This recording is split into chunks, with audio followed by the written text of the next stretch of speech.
ലൂക്കോസ് സുവിശേഷം 18:7-8 എഴുതിയിട്ടുണ്ട്, ദൈവമോ തന്നോട് നിലവിളിക്കുന്ന വൃദ്ധന്മാരുടെ കാര്യത്തിൽ ദീർഘക്ഷമയുള്ളവനാകയാൽ വേഗത്തിൽ അവരെ പ്രതിക്രിയ നടത്തി രക്ഷിക്കും. ഇന്ന് ഹൃദയം തുറന്ന് വിളിക്കാൻ തയ്യാറാകണം.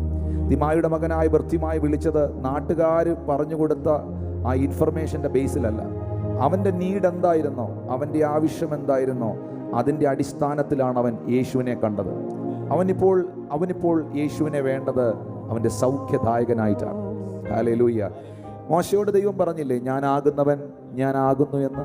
അതിൻ്റെ ഒരർത്ഥം ഇങ്ങനെയാണ്, ഞാൻ നിനക്ക് എന്താകണമോ ഞാൻ അതായിരിക്കും. ഞാൻ നിനക്ക് സൗഖ്യമില്ലേ, ഞാൻ നിന്റെ സൗഖ്യദായകനെന്ന് യേശു പറയുകയാണ്. നീ പാപിയാണോ, അവൻ നിന്റെ പാപത്തിൻ്റെ വിമോചകനാണ്. നീ എന്താഗ്രഹിക്കുന്നോ അവൻ നിനക്കതായിത്തീരുന്നു. ആ കരങ്ങളെ ഒന്ന് ജസ്റ്റ് ഒന്ന് ഉയർത്തിപ്പിടിച്ച് ഒരു നിമിഷം ഒന്ന് പ്രാർത്ഥിച്ച്. ചില പ്രത്യേക ആവശ്യങ്ങളുടെ നടുവിൽ, ചില പ്രത്യേക സാഹചര്യങ്ങളുടെ നടുവിലൂടെ നിങ്ങൾ കടന്നു പോവുകയായിരിക്കും.